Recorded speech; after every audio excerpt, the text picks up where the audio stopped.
오늘은 엄마의 말뚝을 할 건데, 이 엄마의 말뚝 같은 경우에는 갈래가 일단 기본적으로는 이제 중편소설, 그 다음에 연작소설이 원래 2잖아. 1하고 2, 그 다음에 3이 있고, 그 다음에 말뚝의 의미가 1편과 2편과 3편에서 조금씩 달라지는 거예요. 그런 것들이 있고, 그 다음에 얘네 같은 경우에는 기본적으로 나는 이렇게 돼 있으니까 1인칭 주인공 시점이라는 거. 1인칭 주인공 시점이다라고 얘기를 했으니까 이 1인칭 주인공 시점에 맞춰서 얘기를 해보면 결국에는 주인공의 입장에서, 주인공의 시선에서 모든 것들을 보면서, 그 다음에 마치 여기서 이제 내용이 나오겠지만 친정어머니하고 얘기하는 부분이 나오는데, 결국에 겪은 일은 엄마가 겪은 일들을 나가 경험하는 건데, 나가 경험하면서 내 입장에서 내 시선에서 바라보는 거니까 이것도 결국에는 1인칭 주인공 시점으로 가야 된다. 뭐 1인칭 관찰시점 이렇게 생각하면 안 되고, 근데 1인칭 시점처럼 보이는 부분도 있고, 그 다음에 전적 자가 시점처럼 보이는 부분도 있어. 왜냐면 이게 역순환적 구성이 되어 있기 때문에, 그러니까 엄마가 환영을 보는 과거로 넘어가는 장면이 있기 때문에 그런 부분들까지도 고려를 해야 되는 거예요. 무슨 얘기인지 알겠죠? 자, 그 다음에 주제가, 그래서 공간적인 배경은 1980년대 병원, 이게 현재고, 그 다음에 6.25전쟁 때, 1950년대 6.25전쟁 때 과거로 넘어가서 과거와 현재를 넘나드는 장면들이 있다라는 거, 그걸 기억해놓고 하시면 됩니다. 그래서 이 작품에서 얘기하는 건 뭐냐면 전쟁의 비극, 슬픔, 이런 것들을 얘기하는 게 바로 이 작품이 돼요.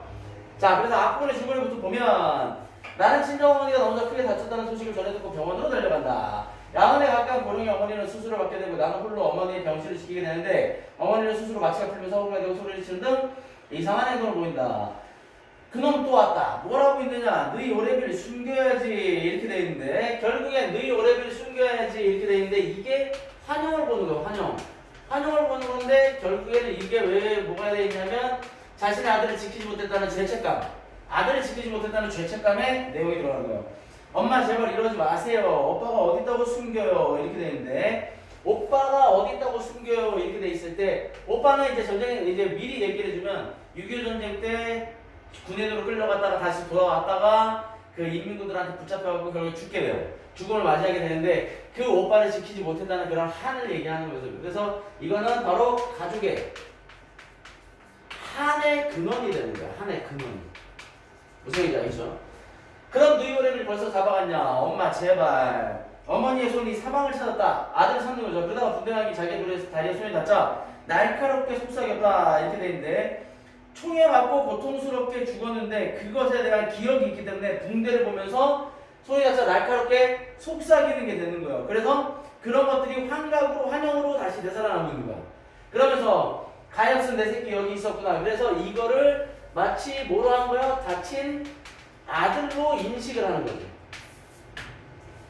가엾은 내 새끼 여기 있었구나. 꼼짝 마라. 다 내가 당할 테니. 어머니의 떨리는 소리에 다리를 감싸는 신용을 했다. 자식을 보호하는 거죠. 그때부터 어머니의 다리는 어머니의 아들이었다. 그래서 다리가 곧 아들과 일치가 되는 거예요. 그래서 어머니는 온몸으로 그 다리를 엄호하면서 어머니의 적을 노려보았다. 어머니의 적은 저승사의 사자가 아니었다. 지금 다쳐서 심하게 아프니까 이 딸이 생각을, 딸이에요, 딸. 주인공은 딸이 생각을 할 때는 이 아들이 말하자면, 딸이 생각을 할 때는 말하자면 이 어머니가 지금 병원에 있으니까 저승의 사자를 본 거, 처음에 앞부분에 이제 생략된 부분에 보면, 그러니까 말 그대로 저승사자를 보고 놀라신 것처럼, 그렇게 하는 것처럼 생각을 해요. 그런데 어머니의 적은 저승의 사자가 아니었다. 그러면서 군간동무 그랬을 때 이 군간이 바로 뭐냐? 바로 적이죠. 어머니의 적. 여기 있는 어머니의 적. 그러면서 어머니의 적인데, 어머니의 적이면서 또 한 변으로 뭘 얘기를 하는 거냐? 말 그대로 그 아들을 죽이게끔 만들게 되는 계기가 되는 사람이에요. 이렇게 아들을 죽이게 만드는 사람이에요. 군가선생이 우리 집엔 여자들만 산다니까요. 이게 계속 환각을 보고 있는 거예요. 환영을 보고 있는 거죠. 어머니의 눈에 푸른기가 애처롭게 흔들리면서 입가에 비굴한 웃음이 감돌았다. 자기 자식을 보호하고자 하는 거예요. 그러니까 자기 자식을 보호하고자 비굴한 웃음을 띠는 거예요.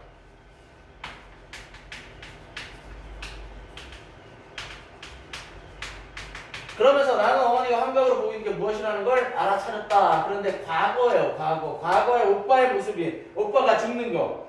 그렇기 때문에 가엾은 어머니 차라리 저승의 사자를 보시는 게 나았을 것을, 이렇게 얘기를 하는데, 이걸 왜 그러냐면 과거의 고통스러운 기억, 그러니까 이 부분, 과거의 고통스러운 기억을 떠올리는 거. 떠올리는 것에 대해 안타까움을 갖는 거죠.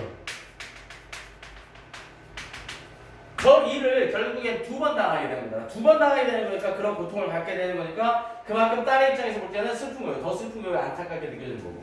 어머니는 그 다리를 어디다 숨기려는지 몸부림쳤다. 그러나 어머니의 다리는 요지부동했다. 움직일 리가 없죠. 군간 나으리 우리 집엔 여자들만 산다니까요. 찾아보실 것도 없다니까요. 그러면서 또 얘기를 하죠. 군간 나으리 그러다 절체절명의 위기가 어머니에게 육박해오고 있음을 난들 어쩌랴. 공포와 아직도 한가닥 기대를 건 비구리. 어머니의 얼굴을 뒤집박죽으로 일그러뜨리고 이마에서 구슬 같은 땀이 송글송글 솟아오르고 다리를 감싸 손과 앙상 어깨를 사시나무 떨듯 떨고 있었다. 이렇게 되어 있는데 말 그대로 이 부분 아들을 지키고 싶은 절박한 심정이 드러나는 거죠.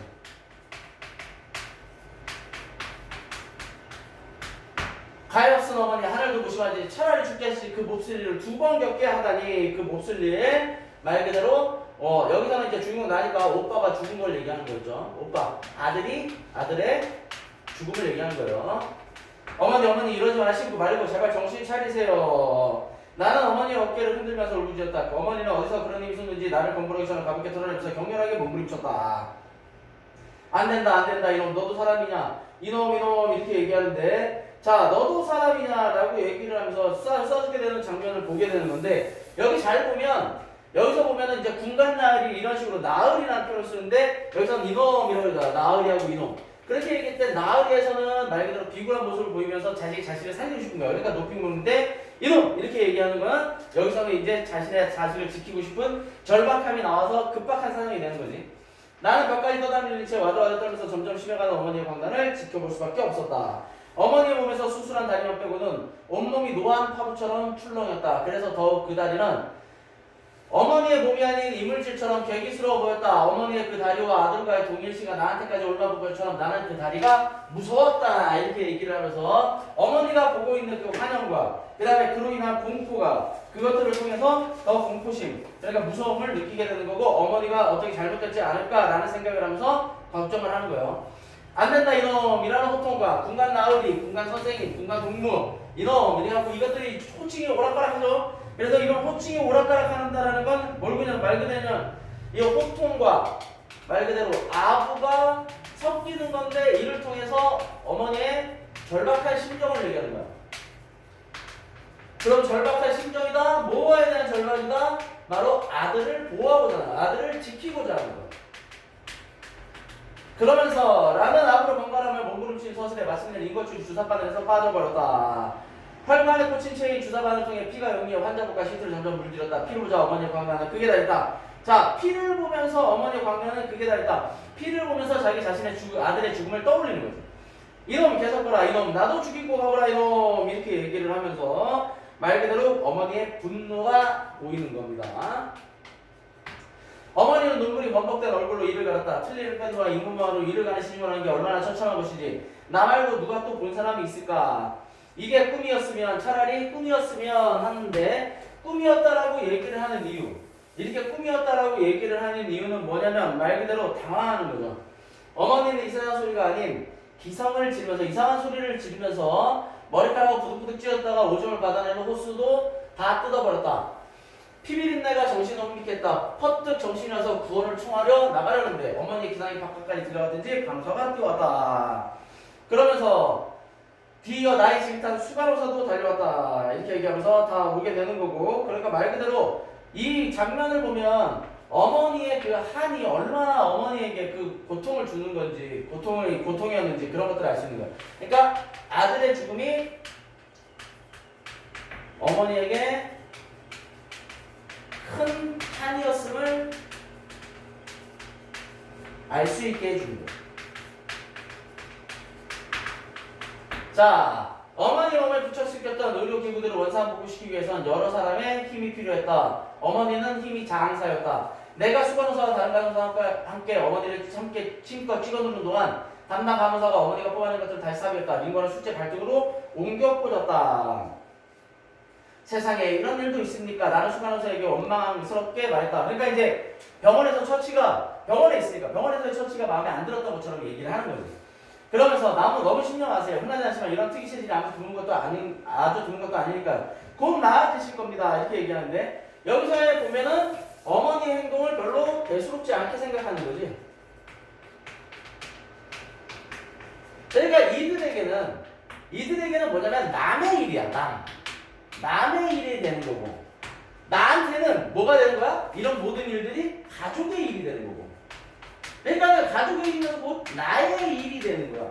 그러니까 나와 남이라는 거. 저 미국 만원짜리 차이인데 그게 그만큼 크죠. 수간호사가 이렇게 나를 위로했다. 어머니 악몽이 특이체질 탓이라고. 그 다음에 이건 하긴 타인의 꿈에 대해 누가 감히 안다고 할 수 있으랴라고 얘기했는데 탓이라고 이렇게 얘기를 하잖아요. 그러면 이건 뭐예요? 이렇게 남의 일처럼 생각하는 거에 대한 간호사들에 대한 거부감을 갖게 되는 거야. 그러면서 타인의 꿈에 대해 누가 감히 안다고 할 수 있으랴라고 여기 있으니까 이런 거 서리적 표현이죠. 서리적 표현에서 이 사람들은 몰라. 이건 결국엔 내 거야. 이렇게 얘기를 하는 게 되는 다짐이 되게 하게 되는 계기가 되는 거예요, 사실은. 이제 너 죽고 나 죽자라는 바라고 변한 어머니의 몸부림을 지칠 줄 몰랐다. 수간호사가 간호사에게 지시해서 침대 양쪽 난간을 올리고 끈을 가져다가 어머니의 사지를 꽁꽁 묶겠다. 따님 된 마음에 좀 안 됐다 싶으셔도 참으세요. 이런 경우는 이 수밖에 없으니까요. 이제 안심하시고 눈 좀 붙이세요. 지뢰 병나시겠어. 그 정상으로 돌아올 테니 염려 마시고 이렇게 얘기를 하는데 결국엔 남의 일처럼 계속 생각을 하는 거예요. 그들은 어머니를 묶어놓고 나를 위로하고 병실을 갔다. 나는 지칠 대로 지쳐서 쉬는 채 보조 침대에 상반신을 꺾었다. 그러나 웬걸 원한 맺힌 맨수처럼 우르던던 어머니가 에이타고 한번 기합을 놓자 사지를 묶은 끈은 우지지 끊어지기도 하고 혹은 풀리기도 하고 어머니 다시 길길이 뛰기 시작했다. 참으로 불가사의한 괴력이었다. 목소리도 톤스이 통하는 말이 아니라 원한의 울부짖음과 독한 악담이 섞인 소름 끼치는 이상한 소리였다라고 얘기를 하는 거죠. 그만큼 이건 뭘 얘기하는 거냐면 그런 슬픔, 아들을 잃은 슬픔,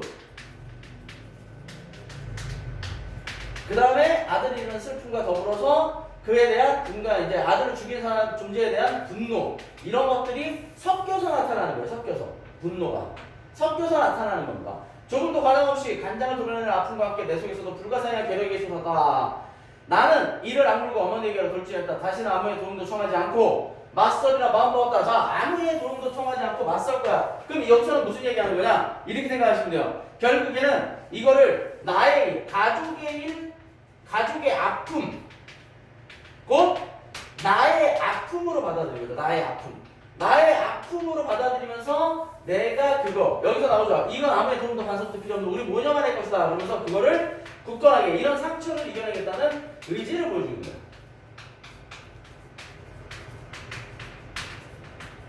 의지를 보여줌으로써 얘기를 하고 있는 거예요. 무슨 얘기인지 알겠죠? 자, 그러면서 이제 중요한 부분에 줄거리가 나옵니다. 중요하게 되죠. 과거 6.25전쟁이 발발했을 때 나의 오빠는 과거 얘기를 해주는 거예요. 과거 얘기. 인민군 치하에서 어쩔 수 없이 의용군에 지원했다가 겨우 탈출하여 돌아온다. 그런데 오빠는 속속들이 망가져 있었다. 전세가 불리해져 피난을 갈 상황에 처한 가족은 예전에 살던 현조동에 숨어 지내게 된다. 그러던 어느 날 집에 들어다신 인민군 군관에게 발각이 되고 그들은 적금 내기로 자주 우리 집에 드나들었다. 그 중엔 보이고 군관도 있었는데 오빠에 대해 뭔가를 눈치채고 있는 것 같았다. 그러니까 말하자면 오빠가 탈영한 게 아니겠느냐 이렇게 생각을 하고 있는 거지. 우리하고 처녀스럽게 고양이 이야기나 처자식 이야기를 하다가도 갑자기 오빠를 노려보면서 딴 사람같이 칼칼한 목소리로 동무 혹시 인민군대에서 도주하지 않았어? 이렇게 얘기를 하는 거야. 그러니까 쉽게 얘기하면 오빠의 반응을 떠보기 위한 의심의 말이죠. 의심의 말. 오빠를 떠보기 위한 거지.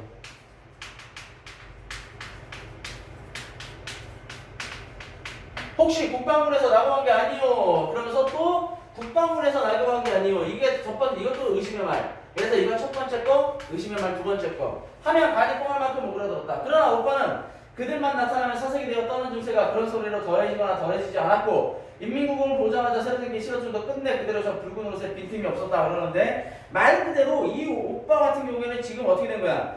떠는 증세. 그러니까 본능적으로 나타나는 건데 스스로가 지금 어떻게 되는 거야? 말 그대로 장애 말하는 어떤 우리가 흔히 겪는 걸 얘기하면 요즘 PTSD라고 그러? 외상 스트레스 증후군. 그래서 외상 증후군이라고 왜 전쟁터에 갔다 온 사람들이 겪는 그런 혼란과 고통들 이런 것들인데 그런 걸 갖고 있는 거지. 그래서 오빠의 문제야. 그러면서 문제를 우렸는데 우리도 오빠가 불구된 걸 연기로서 아니라 실제로 받아들이고 있었다라고 얘기를 하는 거예요. 그러면서 쉽게 얘기하면 이런 오빠를 보호하고자 하는 상황들을 얘기하면서 오빠가 잘못됐다는 걸 얘기해 주는 거고. 자, 슬프고 원통한 일이었지만 오빠가 치유될 가능성은 없어 보였다 이렇게 돼 있잖아요.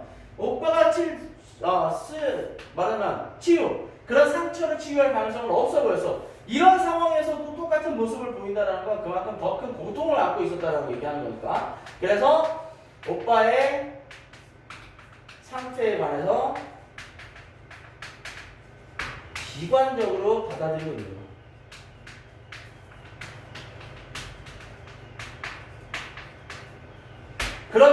그러나 그 보이고 군간은 남달리 지별되어 있었다. 위협도 하고 회유도 하고 때로는 애원까지 하면서 진상을 알고 싶어 했다. 진상이죠 진짜. 그래서 쉽게 얘기하면 오빠를 어떻게든 잡아가고 싶은 거지. 왜? 결국엔 자신의 공을 세우기 위해서. 공을 세우기 위해서. 그러니까 자기가 탈영병을 잡았다. 그것도 뭐 인민군대에서 사람을 잡았다. 그렇게 함으로써 자기가 그 공을 세워서 승진을 하고 싶거나 그런 마음을 갖고 있는 거겠지. 자, 어머니를 보면 딱해 죽겠어요. 아들 하나가 어쩌다 적골이 됐을까? 그렇지만 배 안의 불구는 아니지. 그렇지. 배 안의 불구만 아니면 고칠 수 있어. 그러니까 배 안의 불구라는 게 뭐냐면 배 안의 불구는 선천적인 거. 선천성을 얘기하는 거야. 선천성. 그러니까 선천성으로 탁월한 거냐? 그게 아니다. 후천성이지 않냐? 그러면 얼마든지 고칠 수 있다. 그러면서 우리 북반부 이슈는 세계적인 거. 북한을 얘기하는 거야. 북한. 그러면서 그러고도 가난한 사람 우선이야. 내가 얼마든지 좋은 의사 보내줄 수 있으니까 바른 대로만 말해. 언제부터 왜 저렇게 됐나? 라고 얘기하는데, 자, 여기서 이걸 보면은 이거 뭐냐면 상대를 회유하는 말이에요. 그래서 상대를 회유하는 말하기를 하는데, 첫 번째는 어떤 방식으로 얘기를 하고 있느냐라고 해서 어머니 라는 호칭을 통해서 친근감을 표시하는 거예요. 그 다음에 두 번째는 뭐냐? 바로 치료를 걸어요. 오빠의 상태를 걱정해주고 치료해주려는 모습을 보는 거예요. 이걸 통해서 상대방을 회유하는 건데 이것의 진짜적인, 이건 거의 외면적인 거고 진짜 목적은 뭐야? 자신의 공을 세우기 위한 거겠죠. 그러면서 자주 드러나면서 언제부터인지 우리 어머니라고 부르면서 이렇게 응성 섞인 반말짓거리까지 했다. 차고 모지게 굴 때보다는 그럴 때는 어머니도 발발 떨면서 행선수수하기가 일쑤여서 곁에서 지켜보는 나를 불안하다. 겁박을 하면, 쉽게 얘기하면 막 윽박지르면 내가 그거에 대항하면서 아니다 라고 해서 비굴한 모습을 보이면 갈 텐데, 저렇게 친근하게 나오면 이걸 어떻게 대응할지 모르는 거지. 여기서 말 한마디 잘못했다가는 자신의 아들이 죽을 수 있는 상황에 빠질 수도 있으니까. 자, 그래서 나를 지켜보겠다, 나를 불안하겠다. 그러나 그가 돌아가면 어머니 눈을 찌긋하면서 일부러 그랬다 말해서 나를 어이없게 했다. 근데 어머니가 계속 아들을 보호하고자 하는 거지. 사람이 살기 위해선 못 익숙해질 게 없었다. 독사더불어 춤을 추는 것 같은 섬뜩하고 아슬아슬한 고개로 하루를 넘겼다. 다시 포성이 가까워지고 그들의 눈발에 핏발이 서기 시작했다. 어머니는 앉아나서나 그들이 곱게 물러가기만을 축수했다. 기다렸다. 그저 내 자식, 해코지만 마소서, 불쌍한 내 자식, 해코지만 마소서, 이미 장애가 된 자식을 어떻게 하는 거예요? 말 그대로 보호하고자 하는 거지. 마침내 보이군 공간이 작별하러 왔다. 그의 작별 방법은 특별했다. 내가 동무들같이 간사무리한테 끝까지 속을 것 같소. 지금이라도 바른 데 내시오. 이래도 바른 소리를 못하겠소. 그가 허리에 찬 권총을 오빠에게 겨누며 말했다. 근데 이제 쉽게 얘기해서 뭐 이게 상황은 그걸 거예요 아마. 요 상황이 선생님이 알기로는 이제 145태 때 넘어왔고 그 다음에 다시 이제 진격을 해서 서울을 재수복할 때 상황이에요. 그러니까 서울을 재수복하는 과정에서 국군과 유엔군이 계속 쳐들어오니까 그런 것에 겁나서 이제 후퇴를 해야 되는데 다시 도망을 가야 되는데 그러니까 마음이 급해지는 거죠. 안 된다 이놈, 너도 사람이냐 이놈. 그래서 아까 어머니가 얘기했던 거 그런 거에 대한, 그러니까 쉽게 얘기하면 분노를 내뱉치는 거죠. 어머니가 애마디 소리지만 그의 팔에 매달렸다. 오빠는 짐승 같은 소리로 실망하는 게 고작이었다. 그래서 말하자면 오빠는 그 이미 정신에 이제 반쯤 정신을 놨는데 이런 것들이 뭐냐면 바로 인민군에 대한 두려움이죠. 인민군에 대한 두려움. 그러면서 그가 어머니를 휙 뿌리쳤다. 이래도 바로바로 할 테냐 이래도. 그러면서 총성이 울렸다. 다리 없다. 그래서 다리를 맞은 거죠. 그래서 이게 뭐냐면 그 어머니의 수술한 다리와 동일시되는 거야. 오빠는 같은 소리밖에 못했다. 좋다. 이래도 말을 안 할 테냐. 이래도 또 총성이 울렸다. 같은 말과 총성이 서너 번 되풀이했다. 잔혹하게도 그 당장 웃음이 끊어지지 않게 하체가 겨냥하고 쏴댔다. 이렇게 돼 있는데 말 그대로 그냥 겨냥하고 자신이 원하는 대답을 듣기 위해서 오빠는 유혈이 남자인 건데 기절에 꼬꾸라지고 어머니도 그가 부딪혀 나동그라진 자리에서 처절한 외마이 소리만 지르다가 까놓쳤다. 죽기 전에 바른 말할 기회를 주기 위해 당장 죽이진 않겠다. 그 군가는 다시 나타나지 않았다. 며칠 만에 세상은 또 바뀌었다. 그러니까 이제 다시 서울이 수복이 된 거죠. 그러면서 오빠의 총상은 치명상이 아니었는데도 며칠 만에 운명했다. 출혈이 심한 데다 적절한 치료를 받을 수가 없었기 때문이다. 그 며칠 동안에도 오빠의 실어증은 회복되지 않았다. 그 며칠 동안에 남자 유혈과 하늘에 맺힌 원한을 어찌 잊으랴. 그러나 덮어둘 수 있었다. 나는 남자를 만나 사랑을 하고 자식을 낳아 또 사랑하는 걸로 어머니를 손자를 거두어 기르며 부처님께 귀의하는 걸로 이렇게 얘기를 하면서 그것들 그러니까 그 고통을 가지고 어떻게 하는 거야? 현실을 살아왔던 가족에 대해서 얘기를 하는 거야. 그것도 고통 가지고 현실을 살아왔던 가족들. 그래서 그 아픔이 아직까지 마음속에 어떻게 되는 거야? 계속 남아있는 거야. 쉽게 얘기하면. 언젠간 다시 문제가 될 수도 있다고 생각을 하는 거지. 무슨 얘기인지 알죠?